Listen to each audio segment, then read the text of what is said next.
لڑکی کا فون آیا کہ میرا بوائے فرینڈ تھا, شادی کے لارے رپے دیے ہوئے تھے, بڑی بیچاری رو رہی تھی نا, شادی کے لارے رپے دیے ہوئے اس نے, اور نتیجہ اب لوگ مجھے کیا کہتے ہیں, دیکھو ان ٹاپک کو چھیڑتا ہے, جوان آدمی کر ہی رہے, یہ یہی کچھ تو کر رہا ہے, وہ جوان آدمی جو ہے آج کل کر کیا رہا ہے, اسی میں تو برباد کر رہے اپنی صلاحیتوں کو. تو میں یہاں بیٹھ کے اور کیا آپ کے سامنے بیان کروں بھائی, اور اس کی طرف اتنی توجہ نہیں دی جا رہی تھی, دی جانی چاہیے. کلچر تباہ ہو رہا ہے, معاشرہ تباہ ہو رہا ہے, تو یہ سارا سسٹم تباہ و برباد ہو جائے گا میرے بھائی. کوئی فائدہ نہیں نمازوں کا, روزوں کا اور حج اور زکات کا, کوئی فائدہ نہیں ہے اگر ہم اس سسٹم کو اڈاپٹ کر لیں جو غیر مسلموں کا نظام ہے. تو وہ لڑکی بیچاری, وہ بوائے فرینڈ بھی اس لالچ میں بناتی ہے کہ شاید کمبخت بعد میں شادی کر لے, ورنہ عورت کی طبیعت یہ نہیں ہے. وہ چاہتی ہے مجھے ایک آدمی ملے ڈنکا اور ہمیشہ میرا ساتھ دے. وہ اس کو آدمی بدلنے کا شوق ہی, لڑکیاں بدلنے کا شوق لڑکوں کا ہوتا ہے, لڑکیوں کو لڑکے بدلنے کا شوق نہیں ہوتا. اس کی فطرت ہے, نیچر ہے. تو وہ کہتی ہے وہ میرے لارے رپے دیے ہوئے تھے, کہیں اس نے اس کا اپنے بوائے فرینڈ کا جو ہے نا موبائل اٹھا کے چیک کر لیا, پتہ چلا اس میں تو ہول سیل کے حساب سے سب سے یہی وعدے کیے ہوئے کہ میں صرف اور صرف کس کا ہوں, تمہارا, اور بائک کے پیچھے لگوائے ہوئے صرف تم.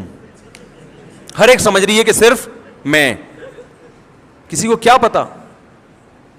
تو یہ پنجاب کی خواتین ماشاءاللہ صحت کی بھی اور جذبات کی بھی ٹائٹ ہوتی ہیں. اس لڑکی نے کیا کیا ہے, یہ پنجاب کی تھی, اس نے اٹھا کے نا جوتوں سے مارنا شروع کیا اس کو, اس کے گھر جا کے. اس کو کہا کہ پہلے اس کی بہنوں کو کہا کہ میں ایکچولی ملنا چاہتی ہوں, تو کلچر تو ماڈرن ہے, آئیے ملیے, آپ کے بوائے فرینڈ نے, میرے جو بردر ہیں وہ آئیے ملیے, ملاقات کریں, ہم بھی تو جاتی ہیں نا ملنے کے لیے, آپ بھی تشریف لائیے.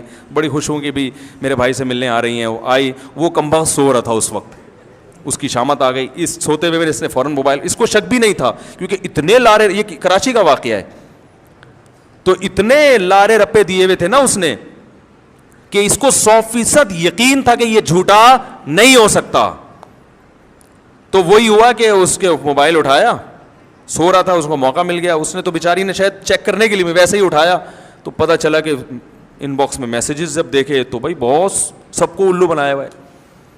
تو پھر اس نے طبیعت سے الحمدللہ اس کے چترول لگائے, طبیعت سے دھویا نا, مار مار کے بھرکس نکالتے, سوتے ہوئے کو مارنا شروع کیا. مجھے پتا ہے, میں نے کہا یہ کام بڑا ہو گیا خاندانی. اچھا پھر ابھی کہانی ختم نہیں ہوئی ہے, اس بندے کو احساس ندامت ہوا, وہ رویا, مجھے غلطی ہو گئی, مجھے معاف کر دو, اور اتنا وہ اس نے کیا کہ یہ سمجھ بیٹھی کہ اب کیا ہو گیا, سچی مچی میں توبہ کر لی ہے. بعد میں پھر بائک پہ کسی لڑکی کے ساتھ جاتے ہوئے دیکھا اس نے. یہ میں بتا رہا ہوں کہ اگر آپ اسلام کو فالو نہیں کرتے تو اپنی بیٹیوں کو اس کلچر کے حوالے کر رہے ہو, مردوں کے, کہ وہ کچھ بھی چکنی چپڑی باتیں کرتے کہ تمہاری اور نسلوں کو برباد کر دیں.